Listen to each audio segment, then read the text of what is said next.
Blue Mug's back. All right. What's up, everybody? It's episode 2 of the Blue Mug Podcast. And today we have Dr. Bishop, previous president of Texas Bible College, Fred J. Foster. We talk about his time in the Navy. We talk about his late wife, Pat Foster, and how he came to Christ. All this and much more. But first, have you followed us on Instagram and Twitter? If you haven't, go give us a follow on there. That's a good way to keep in touch with us, to know when new episodes are coming out, who's going to be on the show, and also talk to me. Tell me what you like about the show. Tell me what you hate about the show. Tell me what I need to improve on. This is how we get better. This is how I get better. And I want to improve this show. I want it to be the best that it can possibly be. So go follow us on there. And if you haven't yet, leave a comment, leave a review. 5 stars only. 5 stars only. Cannot express that enough. Anyway, leave a comment, leave a review on the iTunes app, or I don't know if you can on SoundCloud or not. If you can on SoundCloud, do it. Leave it. Leave a review. Follow us. Like it. Whatever you need to do. But let's get this thing out there. Let's get people knowing about this.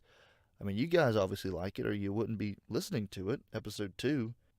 So anyway, without further ado, please enjoy this episode of the Blue Mug Podcast with Dr. Bishop, previous president of TBC, Fred J. Foster.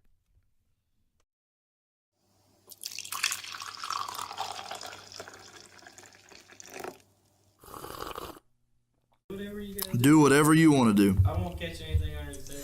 Now this, you're gonna pick me up here. Yes, sir. Yeah, this is picking you up. Yeah, I guess we'll just jump right into it.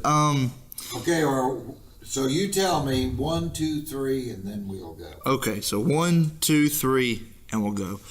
Dr. Fred J. Foster, thank you so much for being on the show with me today. Let's just jump right into it. First of all, what are we drinking today? Well, looks like it says Coca-Cola. Coca-Cola. That's what I'm hoping it is. Yeah. I'm taking my first sip. First sip. Yeah, let's take the first sip of the show. That's Coca-Cola. That's Coke. We didn't do anything to it, so it's all good. The first question I want to ask you is, I kind of want to get an icebreaker, just kind of go get the creative juices flowing. Okay. What does it mean to live a good life, in your opinion? A good life. A good life. What are you talking about? A good life, to be Anybody? at the end of your life, you can just say, I'm happy. I've lived a good life and I'm happy. Well, naturally, first of all, I think that it should be a good Christian life. That's what I would say. I'm a Christian and I'm proud of it. And then we'll probably get to that later, but this Christianity I'm talking about has some ideas to it that are, there's so many Christians in the world. Right. The pastor said the other day, 1 of 3. But that's people that just call themselves Christian. The real McCoy, there's a real McCoy, so we'll probably talk about that later maybe. Okay, yeah, for sure. Okay. If you don't mind me saying your age. No. Okay, you are. I'm proud to be. Proud to be. You're 91. 91 years old, and you've been, from what I understand, you've been living for God for since you were 21. Yeah, 21. So that's a 70-year timeline. 70 years this month. 70 years this month. What day this came to month? Jesus. I don't know what day. You know, day this month. It was just I know April. it was a Sunday night. Yeah. And I want to talk about that too, because that's a good story. But so 70 years this month, but I thought it would be a good place to start with your life before you came to Christ. Talk about that. And so what's the origin story of Dr. Fred J. Foster? Okay. I was born in a community called Durham in western Oklahoma. It's west central in Roger Mills County on a ranch/farm. And lived there until I don't know, somewhere around 10 years old, something like that. We moved to Albuquerque, New Mexico. it was Depression time, and the Depression meant no money and no jobs. It meant a lot of things in that particular area economically in the country. And then Western Oklahoma was right in the heart of the Dust Bowl. And so you went to bed maybe with Nebraska soil, and then Kansas came through the night and in those storms. Yeah. And so How was that? Kansas. How was, I mean, Well, there was no rain. yeah. That was the big thing. What happened to the country was, and we didn't know. Here's all this vast prairie, and so they passed a bill, and it was called the Homestead Bill, and they gave people 160 acres. They came and lived for a certain length of time and built a building on the property. It was theirs. And so people came from all over the world, actually. And all through, like northern Texas, Oklahoma, Kansas, Nebraska, the Dakotas, part of that, probably part of western Iowa was a part of it, eastern Colorado, the northeastern corner of New Mexico, and maybe the eastern part or corner of Wyoming. Okay. And so what they did, they came and they tilled all that soil. Yeah. And started farming it. And maybe not all of it, but because there were ranches, and which they didn't.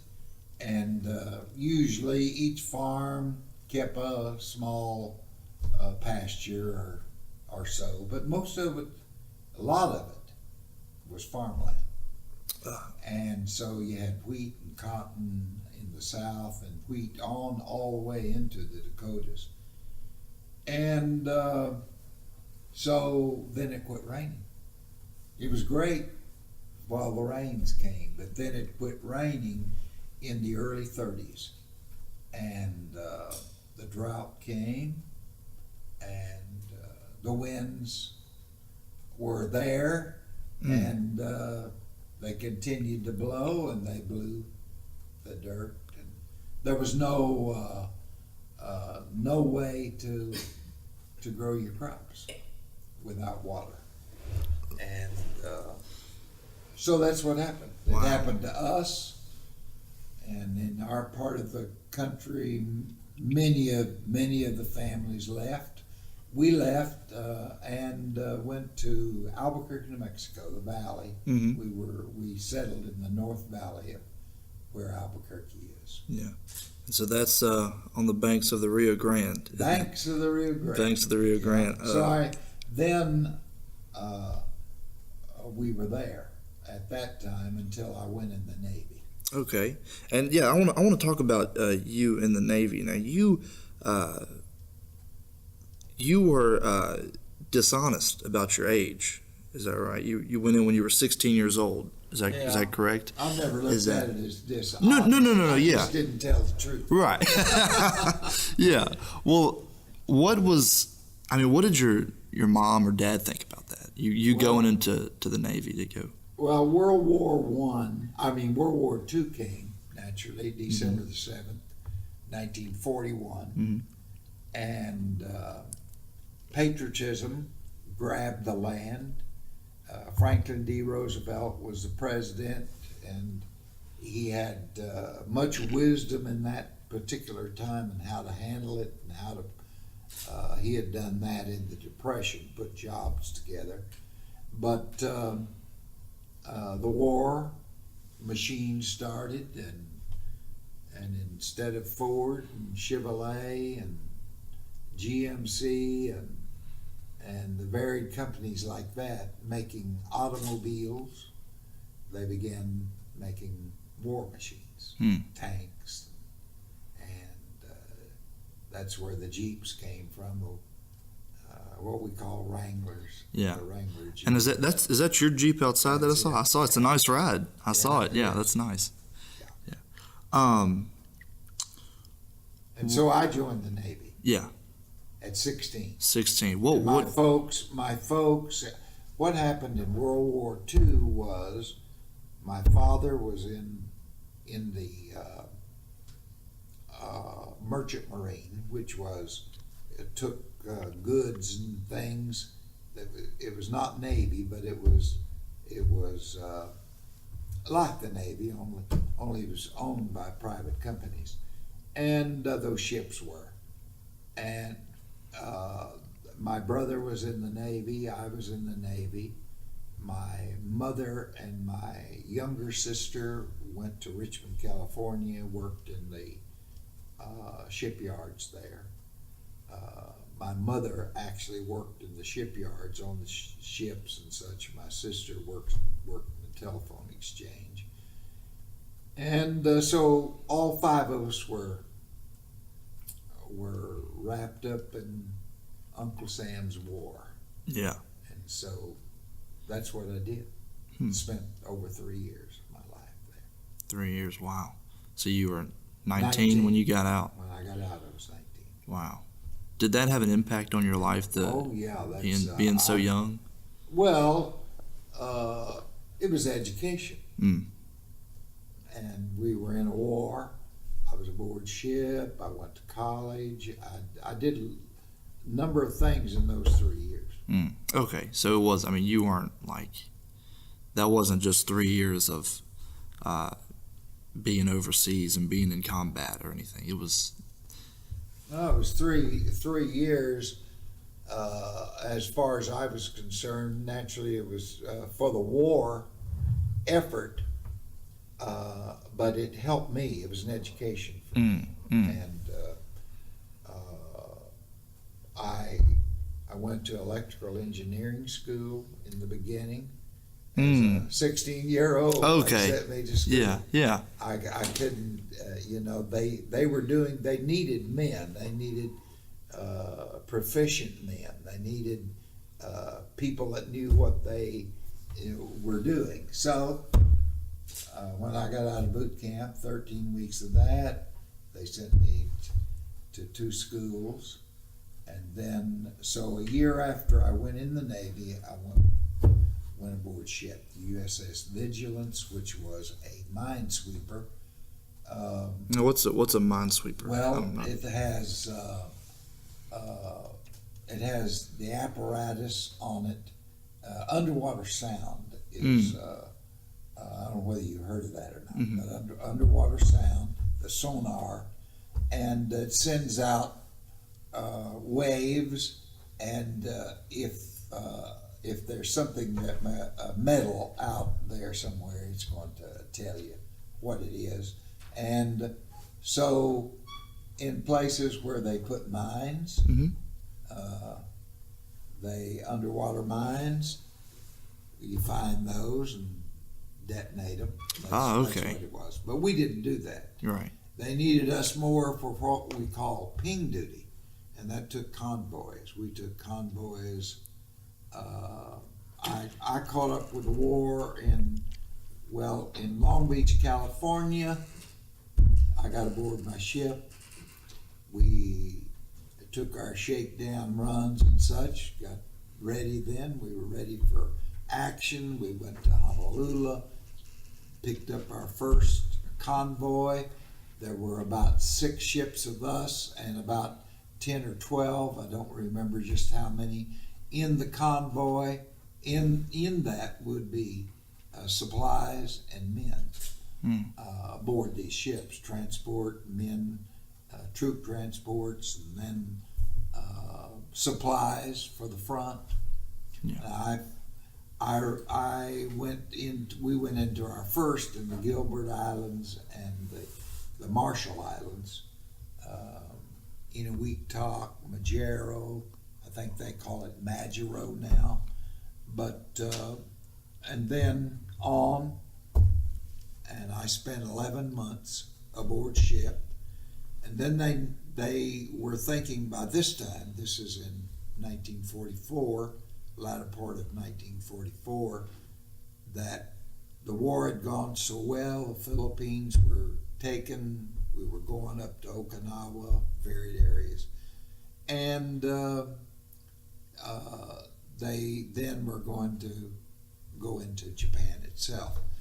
So the war in Europe was ending, and they were going to bring all those troops to the Pacific, and they were going to join forces with others, and because it was going to take a lot of people when you went into the big area of Japan. A lot of people lived there, Right. and they would fight to their death. And so they had what they call military government, and it was a voluntary thing, but they gave you the opportunity, and it came to our ship. They needed an electrical man, and what we were going to do was, in our military government, we go in and do all. You had people that could do all kinds of things. We were going to keep the infrastructure going or get it back going, and be the government of the city at the same time. And so for our particular area, I need to learn Japanese and some other things that we needed to learn. Do you still did you have to learn? You had to learn Japanese while you I were was over there? taking it. You were. Do you remember any Japanese right now? I remember one question. I think. Judeska. What's that question? Well, don't know Japanese? I don't know Japanese. That's why I'm asking. No. What time is it? What time is it? Okay.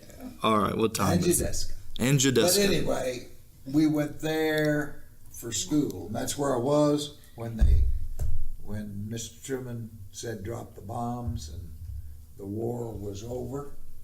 And so our schooling was over, and they sent us to what is called Truck Island. Truck Have you heard Island. of Where's? Truck Island? I haven't. Truck Island is in the middle of the Carolines. It's the capital of what's it called? All those islands in the middle of the Pacific. Anyway, it's a nation now, and Truck is the capital. They have a university there now. It was very primitive when I went.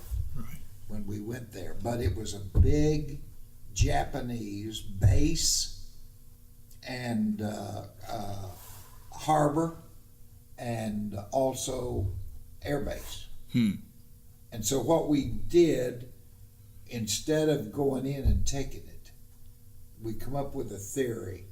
I say we, our nation did. Nimitz and Halsey and those that were running the show out there, the admirals, and they come up with the idea of island hopping. And instead of taking those islands, see, at Tarawa, we lost 5,000 to 6,000 men for a little old stretch of island. My And they goodness. said, hey, we can't do this Yeah. and take all these islands, so let's just jump around them and bomb the fire out of them and jump around them, and don't let any supplies come in, and they can't get out, and then after the war we'll take care of it. Yeah. And so they bombed the fire. Now Truck is what they tell me is the greatest place to go if you go in a diver. There's about 40 to 50 ships in the harbor Wow. now. Yeah. And so you can dive down where those ships, because it said we bombed the fire because we didn't want their navy. Yeah. And that we caught that many ships in the harbor, and then all those planes that were there took them out. So we went there to rehabilitate all of them. There were there were Japanese to send home, Korean slave labor. The Japanese were as bad or worse than Hitler. They were terrible. And they went into Korea, and they took the men and made slaves out of them, brought them, and they're the ones that built the buildings and did all that. We in the United States had a part of the Navy called Seabees, and they were the construction people. The Japanese used slave labor for theirs. They also took the women to service the officers of the people. And so there were women there, Korean women, Korean men, and the Japanese soldiers and Navy people. And so we were rehabilitating them. Then I got what we were in the point system. You had a certain number of points you got to come home. So while I was there, that developed. Right. Where I had enough points to get out in April this month. April 1946. 1946. Well, thank you for your service. 3 years and a month. 3 years and a month. Uncle Sam's Navy. Wow. So I went from 16 to 19. Yeah. That's like a college education. Yeah. It was an education. Yeah. And they did then gave me a college education with the GI Bill. Wow. I came home and it didn't cost me to go to college. Well, thank you for your service. Yeah. But and I want to talk about this. You said that the Japanese were as bad as Hitler, and with the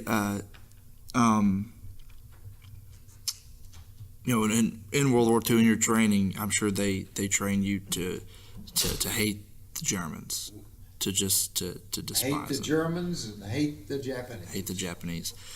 Years later, I kind of want to jump ahead in time for a second, but years later, you then pastored a German lady, which is my aunt. Yeah.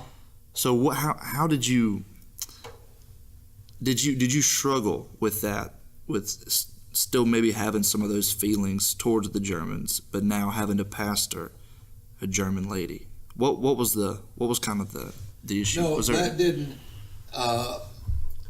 See, as a 16-year-old, I was in the Pacific War, so that was Japanese. So okay. I didn't go to Europe, and so I did not. Somehow in it, I didn't dislike the Germans as much as I disliked the Japs. Yeah. Okay. We call them the dirty Japs. Yeah, the dirty Japs. That was it. But I didn't like the Germans either. But when I was when we were in school, the United States Armed Forces language school is there at Monterey, where I went to school, Monterey, California. Okay. And at Fort Ord out there was a German prisoner camp. Well, the people that worked on our base there, our school, at that particular time, were Germans. So I got to know a number of German prisoners of war. Ah, okay. Yeah, we were just, they looked just like us. Yeah. Yeah. And some of them were learning English, but I had no problem with your aunt. Okay. And a very wonderful lady. Yeah. And but I came to grips with this. I read an article in Reader's Digest, and a man went to Peleliu. Peleliu. Where's Peleliu? Peleliu is southeast of the Philippines. Okay. It's a large island, and actually it's two large islands. And we took convoy there. In fact, I watched the war from our ship, watched them bomb and that type of thing. We were sitting out here in the water, and we lost a lot of men there as well. But this man had been a Marine And he decided he'd go back to Peleliu and show his wife, and he'd like to see it again. Mm-hmm. And he lost some buddies there, and Mm. he had a lot of memories. While he was there, here comes another family, and they're from Tokyo. They're Japanese. Mm. And so this man was on Peleliu, and he decided to take his family, and he would like to see Peleliu again. Yeah. They ran together, ran into one another, and met, and told each other a story. And this man said while he was there, he forgave the Japanese. And when I read that, it did something to me.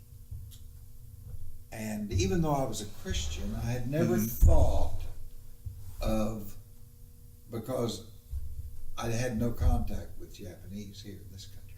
Mm-hmm. And I'd never thought about my personal feeling about the Japanese. Hmm. And so when I began exploring myself, I found I still hated the Japanese for what they had done, what I'd seen they had done. And then I watched the ship just right next to ours, torpedoed and blown up, and men died. And we went after the submarines. I'll never forget that day. Mm. But as a Christian, I'm a preacher. I'm a pastor now. Yeah. And God gave me the ability to forgive them and never hold it against them again. Yeah. I didn't like what they did, and I don't like it sitting here talking about it right now. Yeah. But I'm a Christian. And God washed all that away. Yeah. And I love them. And I could go to Tokyo now Wow. and preach the gospel and love them. Yeah. Well, that's awesome. That's awesome. So, what made you first come to Christ? What was the first experience that you had? I was going with a young lady. I'd known her since she was young and just a child. We were children in Albuquerque, and then she moved away, and I got older and went in the Navy, and World War II ended, and in 1946, when I came back, then we were all going to start university. And there were about 5 of us that were going to, we were going to have a beer bust up in the mountains. Mountains are close by Albuquerque right there. And so people go up there for picnics and all kinds of things. And we were going to have a beer bust up there Saturday. And, but we were at it was called a sweet shop. We'd stop by there and get some ice cream. And in the door came 2 young ladies, a sister of one of the guys, and his cousin, which was this young girl that I had known, and we had called ourselves boyfriend and girlfriend. But we hadn't seen each other in years now. Yeah. She walked in the door and she was a knockout. Yeah. When I say knockout, she was a drop dead knockout when you looked at her. Yeah. And turned out she's this girl. And she's a cousin here to this buddy, and a cousin to the girl came in. Well, I knew them. I'd gone to school with them. And before we left, before any of the other guys did it, I made sure she was my date Saturday. And so from there, we began going together. But it so happened that my buddy, his sister, mother, went to the Bethel Pentecostal Church. And I was I was, I played on the football team at the University of New Mexico. I was going to U at the time. And we were doing our practices and this type of thing. And I was going with her, and I really liked her, thought she was okay. And we had closed out Club 66 Saturday night. And so Sunday afternoon, I call her, and I'm the big whiz, and anyone ought to want to go with me. And I called her and I said, I want to go with her that night. And she said, I'd like to go with you, but I'm going to church. And that was the last thing in the world for me. Really? To go to church. I didn't want to go to church. And so I tried to talk her out of it, and she wouldn't talk out of it. Yeah.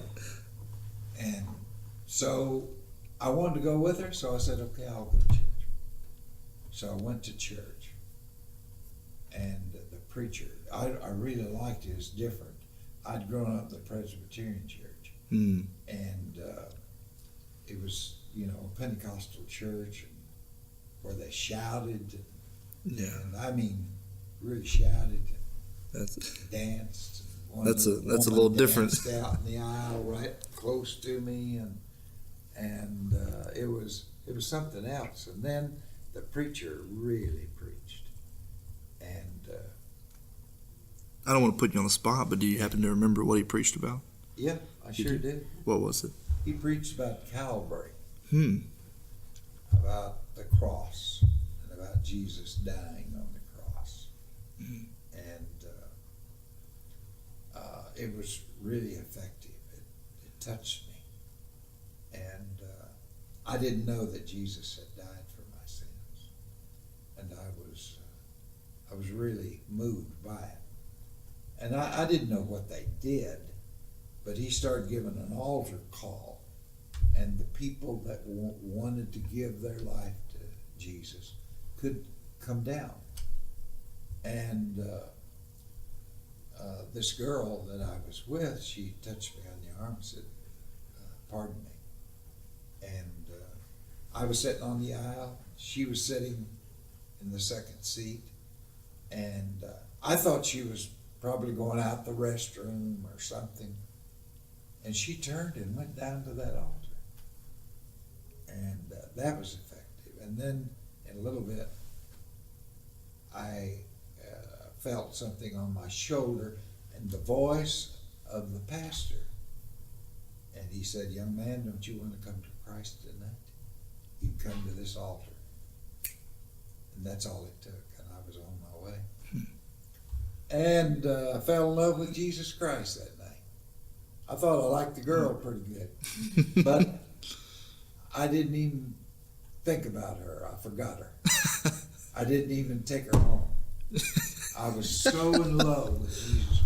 Yeah. I was so taken back and weeping and crying, and went home and forgot the girl. Forgot the girl. Her mother was there that night, and she went home. Okay, she had a ride. So she had a ride. She had a ride. She had a ride. And she came and I came, both of us. Yeah. Same night. Really? Yeah. Ended up marrying that girl. Really? What was that girl's name? Patricia. Patricia. Pat, I call her. Pat. She was a great lady. Pat Foster. Yeah. Mother of all my children. We had 4 children. She was, from what the stories I've heard, she's a great lady. I remember,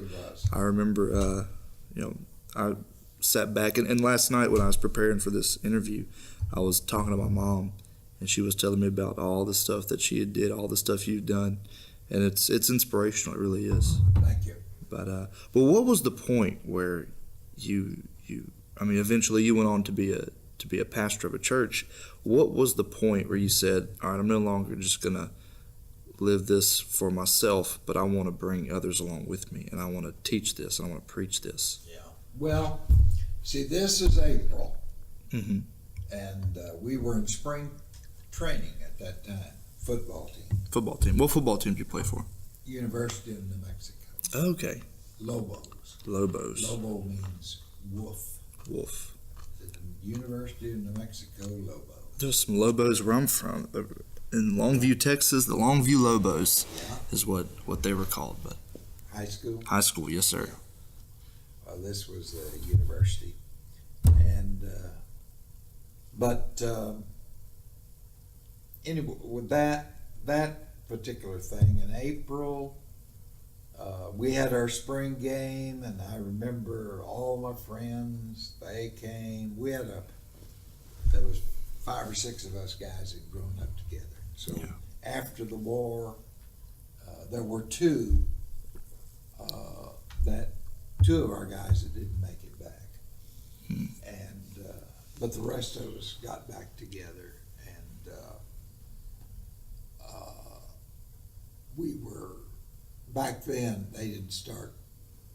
The schedules were all started after Labor Day, so it'd be Saturday or Friday night. They played a lot of Friday night games back then, but after Labor Day usually start the football season. Mm. And this was just before then, just before Labor Day. And at a practice, it's a story. It's long, maybe too long for the deal. Well, that's no, that's okay. Call me. That's okay. And, I want to hear it. So I'm living for God the best I can. I've quit cussing and quit smoking and quit drinking and going to the taverns and all this business. God changes a person when they come to God. Mm. And I was changed totally and completely. See, what we did, we closed out Club 66 on Saturday night, and on Sunday night we closed out Bethel Pentecostal. I only went back one other time. Went out with the gang. I didn't know. No one ever preached it to me or whatever.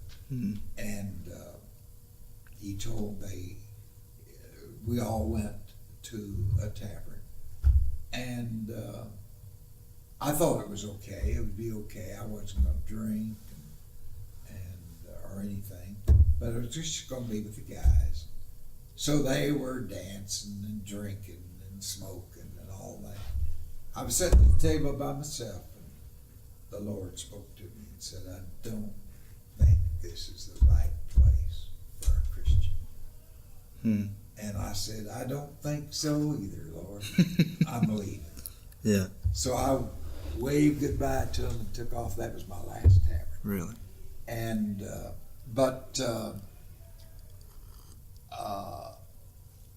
we were at football practice, and back then you went both ways. You played offense, you played defense, and What position did you play? well, on offense I played quarterback. Oh, okay. On defense, I played either at end or in the backfield. Okay. So you're the quarterback. You were the rock star of the. No, I wasn't. I hadn't made it there yet. Okay. But I was hoping to, Hoping and maybe was going to be. one day. This was my dream. Mm-hmm. See, my idea was to go to school, and back then, when you coached, you usually taught as well if you started in high school. Mm-hmm. So that was my dream, was to be a coach.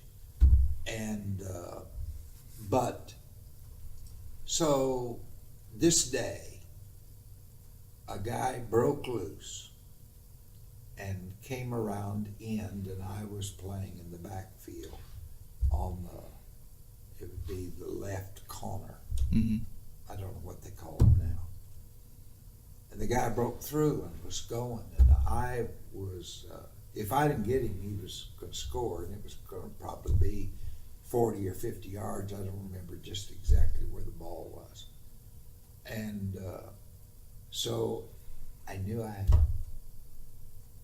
I was really going to show out to the coaches how good it was. Yeah. And about the time I got to it, I was blindsided and knocked down. And when I hit the ground, I started cussing. And in seconds, see, these were just seconds that happened. And I loved Jesus Christ. I loved him so much. And my life was changed for several months. That when I hit the ground, I was repenting already. I repented there. By the time I picked myself up and got up, I had repented and told the Lord I was so sorry for that. And about that time, the whistle blew, and that meant it was over. Practice was over that day. So on my way back, the practice field was back behind the stadium on one side, and the other side of the stadium underneath was our dressing rooms and such. So when we were coming back, the shortest way was to go around the end zone where they ran track around behind the goal post. And I was walking around by myself. I got away from all because I was still repenting and telling the Lord how much I loved him. And the Lord spoke to me and said, it's this or me. What's it going to be? Wow. And I didn't have to. I wanted to play football. Yeah. I wanted to be a coach. I dreamed it. I dreamed it as a kid. I had a football in my hand. My dad taught me to play baseball and all this business, and I dreamed of it. And I didn't have to even think about it. I said, Lord, if that's the way it is, it's you I want. And he called me to preach. He said, I want you to preach the gospel. You tell me all this when I'm walking around the end zone. Yeah. So that's how it happened. I went in, checked in all my gear. Wow. And walked in. Told them I couldn't do it, and I was called to preach the gospel. Yeah. Wow. That's so awesome. I changed schools from the university. I went then. We had a couple of young men from our church that was going to Pentecostal Bible Institute in Tupelo, Mississippi. And I had met them that summer. And they told me about the school and all. But they didn't know I dreamed I'd come. Yeah. I wasn't even thinking about it. But I thought, that's where I'll go. And so I transferred. Wow. Down there. And that was the following semester that you transferred? Or it was? Wow. I went ahead and finished that semester. Yeah. And in January I was at Tupelo. Wow, that's awesome. I've heard you mention this before, and it's kind of changing gears a little bit. But Okay. you said that you've mentioned before that you're going to live to 120 years old, and you're at 91 right now. So you're almost there. So but I got 19. How many years yeah, ago? 90. I'm bad at math. What is it? That's 29 years. 29 ago. years to go. That's it. 29 years to go. What is the thought behind that? Behind why 120? Why not? Oh, I just came up with that to kind of make the people here think, oh my, we had to put up with him that long. Well, I don't think that'd be a want to. bad thing, but I you want to. If the Lord tarries. In fact, I told him, I think it was day before yesterday, I told him that I wanted to. I want to preach the gospel. I want to tell people about this. People need this. I somehow think this church needs me. I'm probably going to be here. Yeah. And I don't know. I just have that idea that it's good for me to be here. Yeah. So that's why. That's why. You'll stick around for I love the Lord. 29 and I more love years. living for Him Yeah. on this earth. Mm-hmm. I love church. I'm writing right now. I've finished one book. I've got this other book it's on its way. Yeah. And I've got another one in my mind. I want to do those. Yeah. Well, you're going to get to them. I believe it. I want to do them. And that's what I told the Lord. I want to do these books. Mm-hmm. I want to come back to the books because I think that's a really interesting topic. With the long life that you've had and the even longer life that you're going to have, Yeah. you've experienced loss before. In this long life. You've experienced loss, whether it be in World War II, whether it be recently in your family, friends. How do you deal with that loss? Some people they get angry, they get frustrated, they become bitter, but you wouldn't tell it by looking at you. You wouldn't tell it by talking to you. So how do you handle it? How do you deal with it? Well, I remember it was 1934. So I was about 8 years old. My grandfather died. And Durham, western Oklahoma, 75 people. It had a grocery store and did have a couple of stores that had gas pumps and had the telephone exchange and had a blacksmith shop, had 3 churches, I believe it was, and just a little place. Mm-hmm. And my grandfather was an important man in that community. In fact, I think it was the 4th of July. They had this big rally at the high school. He was a public speaker. And anything like that, W.R. Potter they wanted him to come. And he had just spoken, came down off the platform, sat down in the front row, and died. And it touched that community, and I remember we weren't there. But I remember my mother when she heard how she cried. And I cried. I think I'd cried when they believed in whipping their kids. Yeah. And not beating them, but straighten me out, that's for sure. My mom and dad, they believed in that too. And I cried when I was little. Mm-hmm. Then I quit. I'd steal myself away from it. And maybe that helped me. But you didn't allow yourself to cry, is that what you're saying? Yeah. What is later. Okay. I just would will myself. They can beat me to death, but I'm not going to cry. Yeah. And so they quit. I think when I quit crying, they quit whipping me, and I became better, maybe. Yeah. Maybe that was it. But I remember how my mother, she cried, but she was still strong and held her head high and was comforting to the rest of us.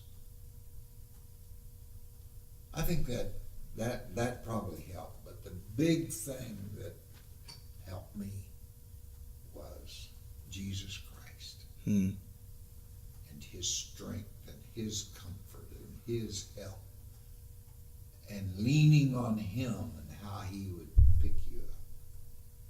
Yeah. I've had, I lost my grandson. He was killed in a car accident at 16. And I was preaching, and he was on his way here to church, Gary. Mm. And was in a wreck. And that was a tough one on me. But I was able somehow to get through that, and lost my wife, lost a son. My son was killed in a horse accident. And he was just, he was in his 50s. Great guy, principal of a school. Yeah. If there was one person that I would want to have on this podcast, it would be your wife. Yeah.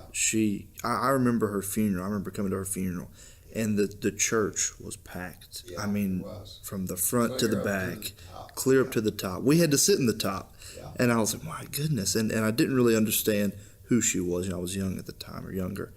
Yeah. And later on, hearing the stories and hearing her impact, she was truly a great woman. Yes, she was. And that is so something. that helped me. Yeah.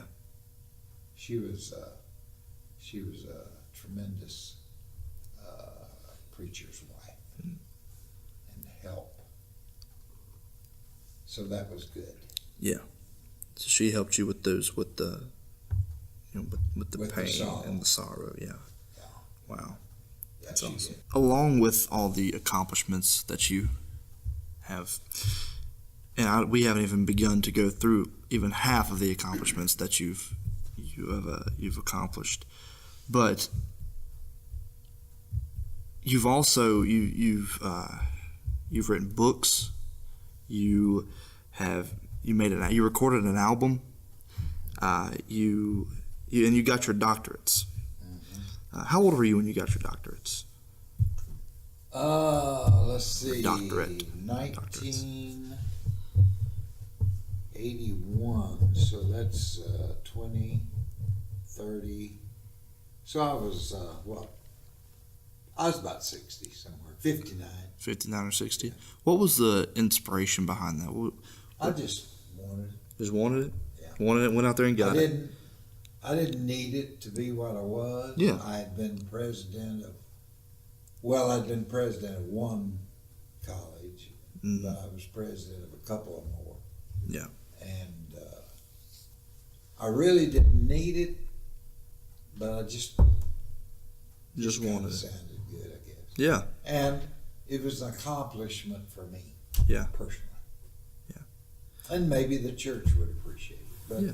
I don't think as much. I could have done without it, and they'd still felt just as good about me, I think. Right. Yeah. I'm sure they would.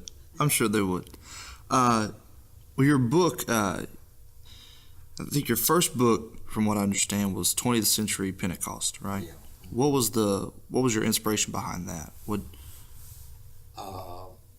I wanted to know where we came from, who we were. Mhm. Why were we the United Pentecostal Church? Why were we Pentecostals? Yeah. And so there was a book written by Frank Urett. I can't remember the name of it, but he went up to about 1941, something like that, and his book did. Mm-hmm. But the rest of it wasn't covered. Now this is, say, 1960, and I'm looking, can't find it, whatever. So I just decided I'd research it, find it, and wrote it. I called it Thinking Not Strange the first time. Oh, so it was renamed, wasn't it? Yes. Okay, yeah. Thinking Not Strange. Yeah, and then I revised it and called it 20th Century Pentecostals, and I am revising it now Is that because one that of was 20th century. Yeah. So I got to bring it into The 21st century. Okay. When can we expect to see that? Hope to sometime this year. Okay. All right. Well, I'm waiting for it. And I'll get it. I'm waiting for it. the last question, or the second to the last question I want to end with is, you're 91 and I am 21. I turned 21 last month, and so there's 70 years difference between the both of us. Yeah. And what do you find? What differences do you see in my generation and your generation, good or bad? Or what's the difference that you see? Well, y'all are called millennials. Yes, we're the And those in between millennials. the millennials and whatever they call us are baby boomers. Mm-hmm. My children are baby boomers. Well, you were the greatest generation. That's what you were That's called. what they were. Yeah. Yeah, don't downplay yourself. Don't forget the writer that called us that. I have the book, The Greatest Generation. And the difference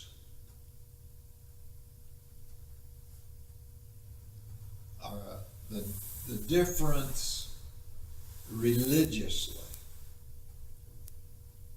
I believe, is that most people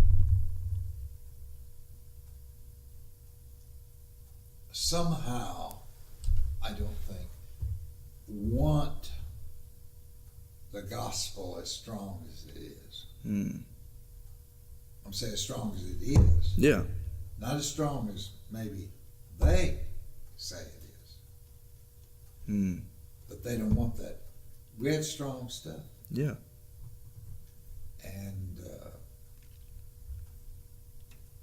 maybe they just don't want it as strong. Somehow, I can't explain that. Yeah. Well, I've just sitting here talking to you. There's definitely, I guess, an attitude difference between my generation and your generation, because my generation, we'll talk about God as this, in which he is. He's an all-powerful being. Mm-hmm. But whenever I hear you talk about him, he's a friend. He's sitting right next to us, and he is. But it's like, he's your best friend that you talk to every day on the phone. He's not anything that's out of your reach, but he's right there. Yeah. And I think that maybe my generation may not grasp that. Maybe so. I don't know. But you have described our generation as, I have to say, And if I'm wrong, please tell me. Because most of them are gone. A great generation. Tremendous. I have buried people all around in I don't know how many cemeteries. Or Washita Parish and Jackson Parish, Union, and what great people, what believers give up anything. Doesn't matter. Yeah. Just because he's the greatest. He's the greatest. Not He's us. the greatest. We may be called the greatest generation. Yeah. But if we're anything, it's because he's great. And he's wonderful. And we will give up anything. I'll tell you, when I came to God, it didn't matter what they would tell me, I'd do it. Really? I loved him so much. Yeah. I would give up anything to keep him. I wanted to keep him. Yeah. I wanted him to be mine. And I wanted to be his. And I wanted him to be proud of me. Yeah. I wanted him to love me and to care for me. And so I'd do anything for him. We're the bride, he's the bridegroom, and we're the bride of Christ. And that's the way I feel about it. Yeah. talking about Pat, my first wife, and me. We married, we loved one another, we would do anything for one another. We'd go to any lengths for one another. And now she's gone and I have another wife. God has blessed me with two great loves. Two great loves. Yeah. I'm a blessed man. You are. My first wife loved me, and I loved her. And then she was gone. And then God came along and had this other lady, Connie. Sister Connie. Yeah.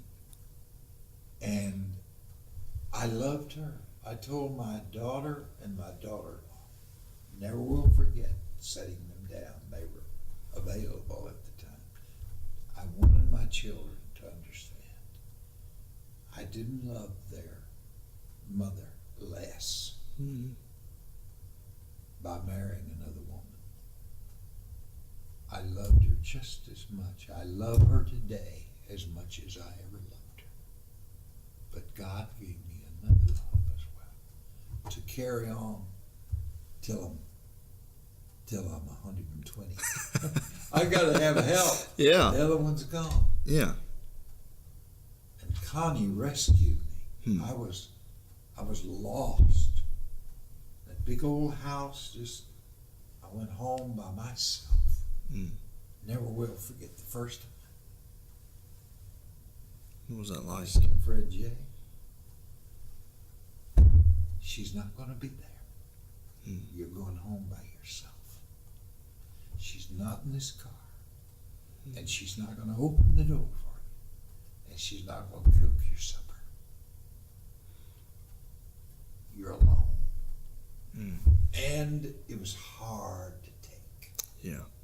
But God gave me another love. Gave me Connie.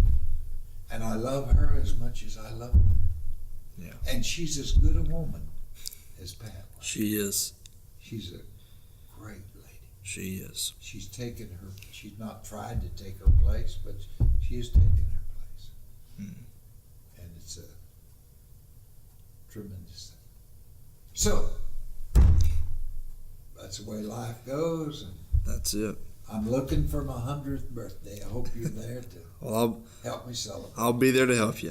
But the last question, I think we've had a good interview. We've had a good conversation. Nice. It's been my privilege. I've really enjoyed it. Thank you for coming on. Thank you for sharing a Coke with me. And but the final In the blue mug. in the blue mug. Yeah. But the final question that I want to ask you is, what is a question that you've had that no one has been able to answer, whether it be spiritual or What do you mean? secular, like a personal question that you've had, like, I don't know, maybe a question about theology, or a question about life, or a question about love that you have this question that you ask yourself or that you ask others, and no one's been able to give you a straightforward answer. I don't know. I'm sure there is, but I don't know. I'm the kind of guy that's going to find an answer. Find an answer? Yeah. Yeah. Okay. Well, there it is. I'm just going to find it. Whatever it is, I'm going to research it. See, I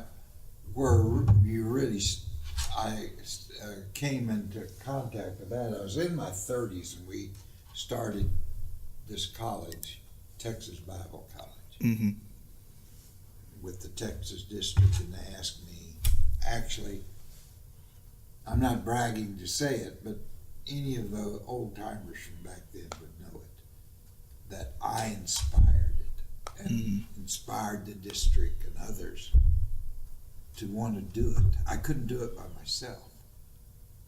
And then they asked me to be the president of it when they owned it then. Yeah. And it was an idea that I owned, but then I gave it to them, and they took it and ran with it with me. was on their board and all this, and so here are these young people. I'm in my 30s, mid-30s when we started the college. And so I run into this. They have questions. The biggest question, I guess, thinking about all that people have wrestled with is foreknowledge, the foreknowledge of God. That God knows everything. Yeah. He knows what's going to happen to me, whether I'm going to be 120 or not. Right now, he knows. He knows. Wow. He knows everything. But let me tell you a little deal. Okay. How I handle it. Okay. People have wondered about the foreknowledge of God. All right. And how is it that He knows whether we're going to be lost or not right now, or we're going to be saved? We're going to be ready when the trumpet sounds, or we're not going to be ready.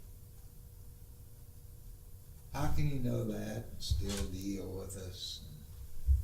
And that's worried people. Yeah. Well, I tell you what, I think God gave me for it. Someone else may have a better answer. Okay, we're standing on a high hill. There's a road coming around here, coming around that hill. These people over here can't see these people over here. And these people are coming, these are coming, they're driving. But we're standing up there on top of that hill, and we can see these people down here, and we can see these people. We can see what they're doing. Mm-hmm.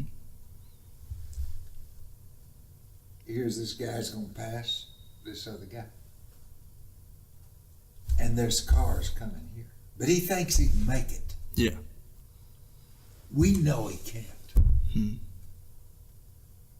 That's God. God's standing up there on that hill. Yeah. Wow. And He knows what's happening to people. Yeah. And He knows whether they're going to make it or they're not going to make it. See, we know that guy can't make it, but he's going to try, and he's not going to make it. And he's going to cause a lot of damage. Now, if we had the ability, we would have reached our big long hand down and stopped. But here's what God did. God made Himself capable. Now, He can do anything, but He's made Himself incapable of helping us in life unless we pray. Now, if that guy's got a praying mama, like you have, or a daddy, or grandparents, praying, and his name's Johnny, and they're praying that Johnny's going to be kept safe today. God, keep him safe. Be with him. I prayed for my grandson, who's a policeman. He finished the academy in Dallas, one of the toughest in the world, they say. Mm-hmm. It's like going to college. He's, I think, if he doesn't have a master's, he's close to it. But anyway, he's a policeman. And he gave me, it looks like a badge. It's really not. It looks like his badge. Yeah. When he graduated, they gave him those, or he could buy them probably, I guess, to give to the mama and daddy and an old granddaddy like me. And I have one. And it's on my vanity in my bathroom. I left it there purposely so I'd see it. And when I see it, I pray for him. God, keep him safe and saved. He's been, I'm not sure whether he's got out of that right now, the toughest area of Dallas. And he's been at Nate. So I've been praying, you keep him safe, Lord. Yeah. And also keep him saved. And, but see, God made himself incapable. I pray for him. His parents pray for him. They have to keep him. Yeah. That's the way it goes. Well, Is that explained foreknowledge? that explains it to me. Yeah. That sounds good to me. That's the question. That's the question. Yeah. That's the question. Well, Dr. Bishop, Brother Fred J. Foster, thank you so much for being on the Blue Mug Podcast. Let's clink them together and call it a show. Great. That's Let's it. Drink to Let's it. drink to it. Thank you so much for being on the show. This has been Thank you. This has been a It's blast. been my honor. Thank you. Thank you so much.